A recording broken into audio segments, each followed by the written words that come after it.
Hello, good morning, dear students of SPS. हम class fifth EVS का chapter number first को discuss कर रहे थे। इसके क्वेश्चन आंसर्स के 2 वीडियो हमने पहले कवर कर लिए थे। उसके अंदर हमने इस चैप्टर को अप्रॉक्सीमेटली आधा जो है फिनिश कर लिया था। आज का ये वीडियो नंबर 3 है। इसके अंदर हम चैप्टर नंबर फर्स्ट को कम्प्लीटली जो है फिनिश कर लेंगे। आज हमारा चैप्टर नंबर फर्स्ट जो है कंप्लीट हो जाएगा। कल से हम सेकेंड चैप्टर की रीडिंग को स्टार्ट करेंगे। जहाँ तक आपने क्वेश्चन आंसर कर लिए थे फर्स्ट एंड सेकंड वीडियो के, आपको उसके आगे ही इसको कंटिन्यू करना है। Let's start. तो फर्स्ट क्वेश्चन हमारे पास, चैप्टर का नाम हमारे पास था सुपर सेंसेस, है ना। इससे पहले 2 वीडियो हमने देख लिए थे, उसके अंदर हमने इसके बहुत सारे क्वेश्चन आंसर्स को डील कर लिया था, है ना। यहाँ पर देखिए हमारे पास क्वेश्चन क्या है, can you understand the sounds of some animals, which animals. अब यहाँ पर आपको पूछा गया है, यहाँ पर आपसे पूछा है कि क्या आप किसी एनिमल्स के साउंड को जो है अंडरस्टैंड कर सकते हो, मतलब उनके साउंड को पहचान सकते हो, उनके साउंड से अंदाज़ा लगा सकते हो कि वो कौन सा एनिमल है। विच एनिमल्स, उन एनिमल्स के आपको यहाँ पर नाम बताने हैं, ठीक है। तो यहाँ पर देखिए, yes I can understand the sound of some animals. हाँ, मैं कुछ एनिमल्स के साउंड को जो है अंडरस्टैंड करता हूँ, मतलब समझता हूँ, ठीक है। I can easily tell the sound of dog, cat, cow, horse etcetera. यहाँ पर आपको इसको आपने ठीक करना है, यहाँ टेल नहीं आएगा, ठीक है। आई कैन ईजिली अंडरस्टैंड करना है आपको, यहाँ पर आपको अंडरस्टैंड करना है, ओके। यहाँ पर गलत है ये, इसको आपने अंडरस्टैंड करना है, ठीक है। ये एनिमल्स है जिनके साउंड को मैं अंडरस्टैंड कर सकता हूँ, मतलब मैं पहचान सकता हूँ कि ये एनिमल है। सेकंड क्वेश्चन के ऊपर हम आते हैं। सेकंड क्वेश्चन देखिए यहाँ पर क्या है, do some animals understand your language, which ones. अब यहाँ पर देखो, ये आपसे क्वेश्चन पूछा है कि क्या कुछ एनिमल्स है जो आपके साउंड को जो है अंडरस्टैंड करते हैं, मतलब कुछ एनिमल्स के आपको यहाँ पर नाम बताने हैं जो आपके साउंड को अंडरस्टैंड कर सकते हैं, मतलब जो कुछ आप बोलना चाहते हो वो समझ लेंगे, ठीक है। विच वंस, आपको उन एनिमल्स के यहाँ पर नाम लिखने हैं। तो यहाँ पर देखिए हमने क्या लिखा है, येस सम पेट एनिमल्स। पेट का मतलब होता है पालतू, है ना, जिनको हम पालते हैं। Yes some pet animals like dog, cow, ox, parrot etcetera understand our language. अब यहाँ पर देखो बहुत सारे एनिमल्स ऐसे हैं जो हमारी लैंग्वेज के जो है अंडरस्टैंड कर सकते हैं। जैसे देखो, डॉग हो गया, काऊ हो गया, ऑक्स हो गया, पैरट हो गया, ये हमारे, अब ऐसा नहीं कि हमारी पूरी की पूरी लैंग्वेज को समझेंगे, लेकिन बहुत सारे वर्ड्स ऐसे होंगे जिनको ये एनिमल्स जो है समझ लेते हैं, है ना। नेक्स्ट चलते हैं नेक्स्ट क्वेश्चन की तरफ। नेक्स्ट क्वेश्चन देखिए हमारे पास क्या है, have you notice that during the cold season you can not see any lizard in the house, where do you think they have gone. अब यहाँ पर देखो आपको ये पूछा गया है, have you notice that during the cold season, जब ठंड का मौसम होता है, ठीक है, you can not see lizard, जो लिजर्ड होती है उनको आप अपने घरों में नहीं देख पाते। जैसे सांप हो गया, देखो छिपकली हो गया, या कोई दूसरे लिजर्ड हो गए, ठीक है, तो उनको जो है आप सर्दियों में नहीं देख पाते हो, ठीक है। तो ऐसा क्यों होता है। Where do you think they have gone, आपको क्या लगता है वो कहाँ पर चले गए होंगे, ठीक है। तो आपको ये इसका आंसर बताना है। तो यहाँ देखो सिंपल सी बात है, बहुत सारे जो हमारे पास लिजर्ड्स होते हैं, जैसे दूसरे रेप्टाइल्स हमारे पास होते हैं, जैसे स्नेक हो गया, जो छिपकलियाँ हो गई, या कोई दूसरे रेप्टाइल्स हो गए, ठीक है, तो वो सर्दियों में क्या कर लेते हैं, जब मतलब ठंड का मौसम आता है, कोल्ड सीजन आता है, तो वो धरती में काफ़ी नीचे चले जाते हैं, ठीक है। उन्होंने इस तरह से वो अपनी बरो बनाते हैं, मतलब सुरंग बनाते हैं इस तरह से, ठीक है, और उस पिट के अंदर काफ़ी नीचे चले जाते हैं, ठीक है, और ज़मीन में जो है काफ़ी लंबे समय तक, 3-4 महीने तक, 3 और 4 मंथ तक वो वहीं पर रहते हैं, ठीक है, डोरमेंट स्टेज में, मतलब वहीं पर पड़े रहेंगे 3-4 महीने तक, जब तक कि सर्दियाँ ख़त्म ना हो जाए। ऐसा क्यों करते हैं ये, ऐसा इसलिए करते हैं क्योंकि इनमें जो है ठंड के मौसम से बचने के लिए इनके बॉडी के अंदर कोई ख़ास फीचर नहीं होता है, ठीक है। जैसे हमारे अंदर देखो क्या होता है, हम गर्मी में भी सर्वाइव कर पाते हैं और ज़्यादा ठंड में भी सर्वाइव कर पाते हैं, लेकिन ये ऐसे एनिमल्स नहीं है, ये सर्दी में सर्वाइव नहीं कर सकते। तो सर्दी से बचने के लिए, मतलब कोल्ड से बचने के लिए ये क्या करते हैं, जो कोल्ड का सीज़न होता है, मतलब जो ठंड वाला जो विंटर का सीज़न होता है, उसमें क्या करेंगे, ये बरो बना के ज़मीन में काफ़ी नीचे चले जाएंगे और वहीं पर रहेंगे जब तक कि गर्मियाँ ना आ जाएँ, ठीक है, जब तक कि हॉट सीज़न ना आ जाए। ये था इसमें। तो इसके आंसर में देखिए हम क्या लिखेंगे अब, yes I have notice that lizard can not be seen during the cold season, ठीक है, ये मैंने आपको बता दिया। I think they must be hiding, ठीक है, हाइडिंग का मतलब था छुपना, ठीक है, अपने आप को कहीं पर छुपा लेना, hiding somewhere to escape from the cold. जैसा कि मैंने आपको कहा कि ये जो है इनके बॉडी में क्या होता है, कोल्ड से बचने के लिए कोई खास फीचर नहीं होता, तो इसलिए कोल्ड से बचने के लिए ये क्या करते हैं, बरो बना के ज़मीन में काफ़ी नीचे चले जाते हैं, ठीक है, और वहाँ पर डोर्मेंट स्टेज में काफ़ी समय, लंबे समय तक रहते हैं वहाँ पर, जब तक कि गर्मी ना आ जाए, नेक्स्ट जो हमारा कोल्ड जो हॉट सीजन जो है वो ना आ जाए, ठीक है। तो नेक्स्ट क्वेश्चन देखिए हमारे पास क्या है, have you notice that during the cold season you can not see an, अच्छा ये हो गया, ये वाला क्वेश्चन हमने कर लिया। यहाँ पर हम जाते हैं इस क्वेश्चन में, ये वाला देखिए, the tiger is one of the most alert animals and yet today tiger are in danger, what do you think are some of the dangers to tiger in the jungle. अब यहाँ पर देखो, जो tiger हमारे पास होता है वो कैसा है, मोस्ट अलर्ट एनिमल होता है, ठीक है, मतलब बहुत ही सतर्क एनिमल होता है, ठीक है, मतलब काफ़ी चुस्त दुरुस्त एनिमल होता है, ठीक है। And yet today tigers are in danger, लेकिन फिर भी टाइगर आज देखो क्या है, आज वो जो है डेंजर में है, मतलब उनका पॉपुलेशन जो है काफ़ी कम हो रहा है, ठीक है। What do you think are some of the dangers to tiger in the jungle, आपको क्या लगता है कि जो टाइगर्स की जो ये पॉपुलेशन कम हो रही है, मतलब टाइगर दिन प्रतिदिन घटते जा रहे हैं, ठीक है, उसका रीज़न क्या है, ठीक है, आपको क्या लगता है कि टाइगर को जो है कौन कौन से डेंजर्स जो है जंगल के अंदर है, मतलब उनको कौन कौन से खतरे जंगल के अंदर है वो आपको बताना है यहाँ पर, ठीक है। तो यहाँ पर देखो क्या है इसमें, हंटर्स एंड पोइचर्स। अब यहाँ पर देखो एक वर्ड यहाँ पर आ रहा है पोइचर, पोइचर का मतलब होता है जो इलीगल एक्टिविटीज़ के लिए जंगलों में घुसते हैं, ठीक है। अब आपने बहुत सारे लोगों को देखा होगा वो क्या करते हैं, कोई इलीगल एक्टिविटी करने के लिए, मतलब या तो वहाँ पर किसी पेड़ को काटने के लिए या किसी वाइल्ड एनिमल को की हंटिंग के लिए वो जो है उस फॉरेस्ट में जो है एंटर कर जाते हैं, तो ऐसे लोगों को हम कहते हैं पॉइचर, जो कोई इलीगल एक्टिविटी करने के लिए जंगल में घुसते हैं, मतलब जहाँ पर जाना इलीगल है, ठीक है, वो जंगल में जाएंगे, उसके बाद या तो हंटिंग करेंगे या पेड़ों को काटेंगे, तो ऐसे लोगों को हम क्या कहते हैं, पॉइचर्स कहते हैं, ठीक है। हंटर्स का तो आपको पता है, ठीक है, hunters and poachers are the biggest threats, अच्छा ये इसको काट लो, बिगेस्ट थ्रेट्स फॉर टाइगर्स, ये जो है सबसे बड़े थ्रेट है टाइगर्स के लिए, ठीक है, क्योंकि ये जो है टाइगर्स की हंटिंग करते हैं दोनों, ठीक है। दूसरा देखिए क्या है, दे किल टाइगर्स फॉर स्किन। अब देखो वो क्यों किल करते हैं, वो उसकी स्किन के लिए। अब देखो टाइगर की जो स्किन होती है वो काफ़ी कॉस्टली होती है, ठीक है, तो उसके लिए जो है उसको मार देते हैं वो, ठीक है, उसकी स्किन के लिए, है ना। Lion is more powerful than tiger and can be a danger for tiger. अब देखो जो लायन होता है वो जो टाइगर है उससे ज़्यादा बड़ा भी होता है और उसका जो है कई बार शिकार भी कर लेता है, ठीक है। तो जो लायंस होते हैं जंगलों के अंदर वो भी जो है कई बार टाइगर्स के लिए एक खतरा होते हैं, ठीक है। Large scale destruction of forest, ठीक है, डिस्ट्रक्शन का मतलब होता है कमी होना, ठीक है, किसी चीज़ में बहुत ज़्यादा कमी होना, उसको डिस्ट्रक्शन कहते हैं, ठीक है। Large scale destruction of forest, ठीक है, is another major danger for tigers. अब देखो जंगल जो है दिन प्रतिदिन कटते जा रहे हैं, जंगल जो है ख़त्म होते जा रहे हैं, ठीक है, क्योंकि लोग उसको काट रहे हैं, ठीक है, या दूसरे जो फायर्स होती है, जो आग लग रही है, उससे भी जंगल जो है क्या हो रहा है, ख़त्म हो रहे हैं, ठीक है। उसकी वजह से भी क्या हो रहा है, जो इनका नेचुरल जो हैबिटेट है, मतलब जहाँ पर टाइगर्स रहता है, टाइगर जहाँ पर रहते हैं, ठीक है, तो उनका जो रहने का ठिकाना है वो भी जो है ख़त्म होता जा रहा है, ठीक है। पहले जो है काफ़ी ज़्यादा जंगल हुआ करते तो क्या करते थे, तो क्या होता था, ये ईजिली जो है सस्टेन कर पाते थे अपनी लाइफ को, लेकिन अब जो है काफ़ी मुश्किल है क्योंकि जंगल दिन प्रतिदिन कम होते जा रहे हैं, ठीक है। तो रहने के लिए भी इनको जो है अब एक थ्रेट जो है पैदा हो रहा है। सो नेक्स्ट देखिए, नेक्स्ट क्वेश्चन क्या है हमारे पास, can human beings also be a threat to animals. Threat का मतलब होता है खतरा, ठीक है, किसी के लिए कोई खतरा, उसको क्या कहते हैं, हम थ्रेट कहते हैं, ठीक है। Can human beings also be a threat to animals. Human beings mean मतलब आदमी, ठीक है, क्या जो ह्यूमन बींग है मतलब जो आदमी है, क्या वो भी जो है टाइगर्स के लिए खतरा है, threat to animal, sorry tiger नहीं, यहाँ पर एनिमल्स है। क्या जो ह्यूमन बींग है वो एनिमल्स के लिए एक थ्रेट है, मतलब खतरा है, हाउ, अगर है तो कैसे है, वो उसका आपको रीज़न भी बताना है, ठीक है। तो यहाँ पर देखो हमने क्या लिखा है, yes human beings can also be a threat to animals. हाँ, ह्यूमन बींग भी जो है एनिमल्स के लिए एक थ्रेट है, थ्रेट मतलब वो भी जो है, ह्यूमन भी जो है एनिमल्स के लिए एक बहुत बड़ा खतरा है, ठीक है।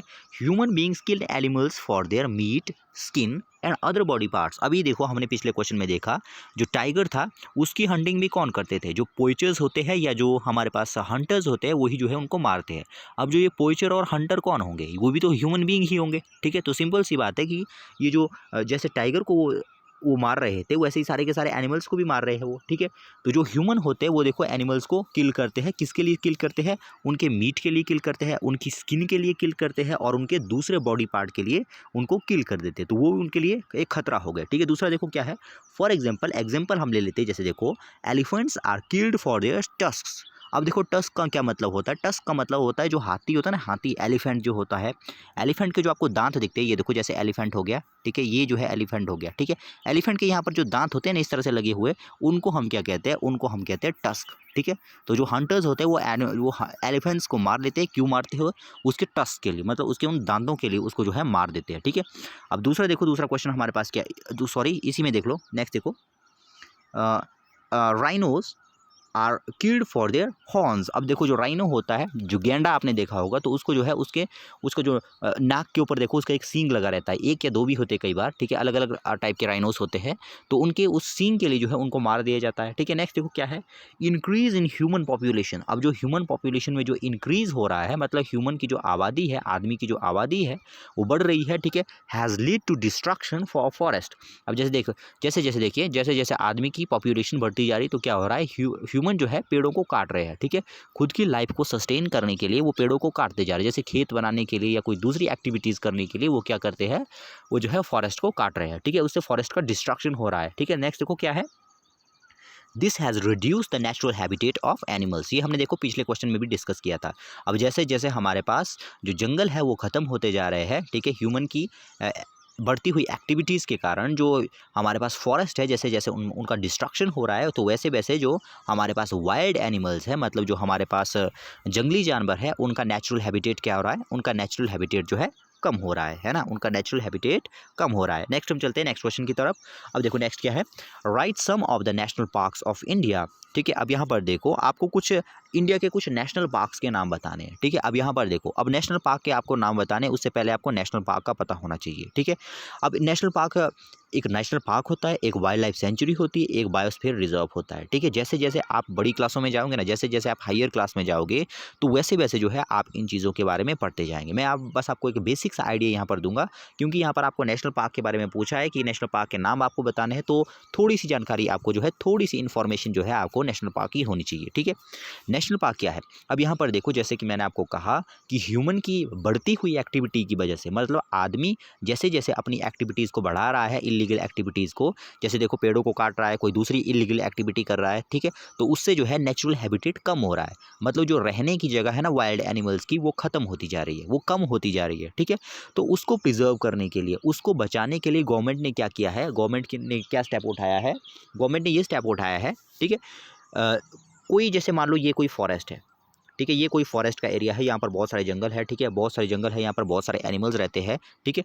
तो क्या किया जाता है गवर्नमेंट के द्वारा, एक जंगल को जो है प्रिजर्व कर लिया जाता है, ठीक है। एक जंगल, ये जो मान लो एक जंगल है, ठीक है, यहाँ पर गवर्नमेंट क्या करेगी, यहाँ पर गवर्नमेंट ये बोलेगी कि यहाँ पर किसी का भी एंटर करना इलीगल है, यहाँ पर कोई भी आदमी जो है एंटर नहीं कर सकता है, ठीक है। ये वाला जो एरिया हमारे पास होगा, ये वाला जो फॉरेस्ट होगा, इसको गवर्नमेंट जो है नेशनल पार्क डिक्लेयर कर सकती है, ठीक है। नेशनल पार्क के अंदर क्या होगा, ये वाला फॉरेस्ट, ये जो फॉरेस्ट का एरिया होगा, ये सिर्फ और सिर्फ उन एनिमल्स के लिए होगा, ठीक है। अब ऐसा नहीं कि यहाँ पर कोई ह्यूमन एंटर ही नहीं कर सकता, एंटर कर सकता है, लेकिन बहुत सारे यहाँ पर रिस्ट्रिक्शन होते हैं, मतलब कोई भी आदमी यहाँ पर हर तरह की हरकत नहीं कर सकता है, ठीक है। यहाँ पर लिमिटेड आदमी ही जा सकते हैं, अगर जाना भी होगा तो यहाँ पर बहुत सारी कंडीशंस होती है इसके अंदर जाने के लिए, ठीक है। या जो टूरिस्ट होते हैं वो यहाँ पर जा सकते हैं, या अगर कोई दूसरे लोग भी जा रहे हैं तो काफ़ी ज़्यादा रिस्ट्रिक्शन होती है ऐसे एरियाज़ के अंदर, ठीक है। तो मैंने आपको कहा कि नेशनल पार्क क्या है, नेशनल पार्क एक प्रोटेक्टेड एरिया होता है, मतलब जिसको गवर्नमेंट के द्वारा प्रोटेक्ट किया जाता है, किसको प्रिजर्व करने के लिए, वहाँ के एनिमल्स और प्लांट्स को प्रिजर्व करने के लिए इनको प्रोटेक्ट किया जाता है। जैसे कि मैंने आपको कहा कि ये अलग अलग टाइप के होते हैं। अब नेशनल पार्क होता है, एक वाइल्ड लाइफ सेंचुरी होता है, एक बायोस्फीयर रिजर्व होता है। आप हायर क्लासेज में इनके बारे में, हायर क्लासेज में पढ़ोगे इनके बारे में, ठीक है। तो थोड़ा सा आइडिया मैंने आपको यहाँ पर दे दिया। नेशनल पार्क मतलब एक प्रोटेक्टेड एरिया होगा, किसके लिए प्रोटेक्ट किया होगा, वहाँ के एनिमल्स और वहाँ के जो प्लांट्स हैं उनके सर्वाइवल के लिए, ताकि वो अच्छी तरह से फल फूल सकें, ओके। तो ये थे नेशनल पार्क। तो 5 नेशनल पार्क आपको बताने थे यहाँ पर, कुछ नेशनल पार्क आपको यहाँ पर बताने, जैसे देखो नेशनल पार्क हो गया फर्स्ट हम कान्हा। अब आपको अगर कोई दूसरे नेशनल पार्क का नाम पता है तो आप उसको भी लिख सकते हो, ठीक है। मैंने अपने हिसाब से यहाँ पर लिखा है। फर्स्ट है देखो कान्हा नेशनल पार्क, सेकंड है कांजीरंगा नेशनल पार्क, थर्ड गिर national park, fourth Ranthambore national park and fifth great Himalayan national park, ठीक है। आप इसके अलावा कोई और भी लिख सकते हो अगर आपको पता है, ठीक है। नेक्स्ट हम चलते हैं नेक्स्ट क्वेश्चन की तरफ। तो ये हमारे पास, अच्छा लास्ट क्वेश्चन बच गया, ये लास्ट क्वेश्चन हमारे पास बच गया। अब यहाँ पर देखिए क्या है, give example of animals that may have a very strong sense of site hearing और स्मेल। अब यहाँ पर देखो, गिव एग्जांपल ऑफ एनिमल, आपको कुछ एनिमल्स के एग्जांपल बताने हैं that may have a very strong sense of site, hearing and smell. ठीक है, अब यहाँ पर देखो कुछ एग्जांपल यहाँ पर दिए हुए हैं। Some examples are as follows. ठीक है, तो यहाँ पर देखो, a police dog can smell explosives which can not be detected by human beings. अब यहाँ पर देखो, जो पुलिस के जो डॉग होते हैं वो जो है कई बार जो है कई चीज़ों को पकड़ने के काम आते हैं। जैसे देखो, बहुत सारे क्रिमिनल्स होते हैं, उनको जो है डॉग्स के द्वारा पकड़ा जाता है। ठीक है, क्योंकि डॉग की, आपको मैंने कहा था कि इनकी सूंघने की जो सेंसेस होती है वो काफ़ी ज़्यादा डेवलप्ड होती है। ठीक है, जो एक्सप्लोजिव होते हैं जैसे बॉम्ब या कोई दूसरी एक्सप्लोजिव मतलब जो फटने वाली चीज़ें होती है, जो काफ़ी बड़ा ब्लास्ट कर सकती है, उनको एक्सप्लोजिव्स कहते हैं। ठीक है, तो इस तरह के इन चीज़ों को फाइंड करने के लिए जो है डॉग का प्रयोग किया जाता है, क्योंकि डॉग के सूंघने की जो है काफ़ी ज़्यादा होती है वो। ठीक है, दूसरा देखो, an eagle can see its prey from high in the sky. अब देखो, जो ईगल होती है ना, अब आपको कुछ एनिमल्स के नाम बताने थे जिनकी सूंघने की या देखने की क्षमता बहुत ज़्यादा है, उनका एग्जाम्पल के साथ आपको बताना था। ठीक है, तो पहला हमने सूंघने वाले केस में हमने डॉग का बता दिया। ठीक है, तो इस वाले में देखो, अब साइट के मामले में क्या है, साइट के मामले आपने ईगल को देखा होगा। ईगल क्या करता है, बहुत हाइट में उड़ता है। ठीक है, बहुत हाइट में उड़ेगा। अगर मान लो ज़मीन में काफ़ी नीचे यहाँ पर इसका छोटा सा प्रे होगा ना, इसको भी ये ईगल जो है बहुत ही ऊपर से, जो काफ़ी ज़्यादा हाइट से जो है इसको फाइंड कर लेगा, क्योंकि इसकी साइट जो है काफ़ी डेवलप्ड होती है, क्योंकि इसके देखने की क्षमता कैसी होती है, बहुत ही ज़्यादा होती है। ठीक है, तो ये बहुत ही ऊंचाई से जो है अपने प्रे को देख सकती है। अब यहाँ पर देखो, मैंने आपको एक चीज़ बताई थी, एक प्रे हमारे पास ये वाला प्रे होता है, प्रे। अब यहाँ पर ये प्रे, इस वाले प्रे की हम बात कर रहे हैं। प्रे, प्रे का मतलब क्या है, प्रे का मतलब होता है शिकार। ठीक है, शिकार मतलब लाइन। देखो, अगर लॉइन की हम बात करें तो लॉइन किसको खाता है, डियर को खाता है, मतलब जो हिरन होते हैं उनको खाता है। तो हिरन क्या हुए, जो डियर है वो क्या हुए, वो प्रे हुए। प्रे का मतलब होता है शिकार, मतलब जो शिकार बन रहा है, और जो शिकार करता है उसको हम कहते हैं प्रीडेटर। ठीक है, उसको हम कहते हैं प्रीडेटर। एक होता है प्रीडेटर, एक होता है प्रे। वैसे इसको हंटर भी कह देते हैं। ठीक है, प्रीडेटर का मतलब क्या हुआ, अगर एनिमल्स की हम बात करें तब हम हंटर नहीं कहेंगे। ठीक है, तब हम क्या कहेंगे, प्रीडेटर। प्रीडेटर का मतलब जो शिकार करता है, जैसे एनिमल्स हो गया, जैसे लायन हो गया, लॉयंस क्या है, लॉयन क्या है, एक प्रीडेटर है। जैसे स्नेक हो गया, स्नेक क्या है, एक प्रीडेटर है, क्योंकि वो माउस को खाएगा। ठीक है, उसी तरह से एक प्रीडेटर, प्रीडेटर का मतलब जो शिकार करेगा। ठीक है, प्रे का मतलब जो शिकार होगा। फॉर एग्जाम्पल, एक सांप, मान लो एक स्नेक है, एक स्नेक ने एक माउस को खा लिया, तो इस केस में प्रीडेटर कौन हुआ, प्रीडेटर हुआ स्नेक, क्योंकि उसने शिकार किया। ठीक है, प्रे, प्रे का मतलब क्या हुआ, जो शिकार हुआ। कौन शिकार हुआ इस केस में, इस केस में माउस शिकार हुआ, तो प्रे कौन हुआ, माउस हुआ। प्रीडेटर जो शिकार करेगा, प्रे मतलब जो शिकार हुआ। अब देखो यहाँ पर दो वर्ड है, एक वर्ड हमारे पास है प्रे, एक वर्ड हमारे पास है प्रे, दो प्रे होते हैं हमारे पास। ठीक है, अब जो ये वाला प्रे होता है, स्पेलिंग का आपने ध्यान रखना है, ये वाला प्रे अगर आपने लिखा तो इस वाले प्रे का मतलब होता है प्रार्थना। ये प्रार्थना जो सुबह आप मॉर्निंग असेंबली में जो प्रेयर करते हो उसको हम प्रे कहते हैं। ठीक है, दूसरा हमारे पास ये प्रे, ये वाला प्रे, ये वाला कौन सा प्रे है, जैसे हम कोई ईश्वर की प्रार्थना करते हैं तो उसको हम प्रे कहते हैं। ठीक है, ये वाला प्रे कौन सा है, ये वाला प्रे। स्पेलिंग का सिर्फ मिस्टेक है। ठीक है, स्पेलिंग आपने मिस्टेक नहीं करनी है। स्पेलिंग अगर आपने थोड़ी सी मिस्टेक कर ली तो ये वर्ड जो है काफ़ी दूसरी सेंस में यूज़ होते हैं फिर। ठीक है, सो ये हमने कंप्लीट कर लिया चैप्टर नंबर फर्स्ट को। तो फर्स्ट 2 वीडियो मैंने पहले अपलोड कर ली थी, वो आपने देख ली होगी। अब ये थर्ड वीडियो है, तो इसके अंदर जो है हमने पूरे के पूरे चैप्टर को जो है अब कंप्लीट कर लिया है। इसके बाद हम चैप्टर नंबर सेकंड पर अब मूव करेंगे। सो आई होप कि आपने इस वीडियो को एंजॉय किया होगा। मिलते हैं नेक्स्ट वीडियो में, तब तक के लिए गुड बाय।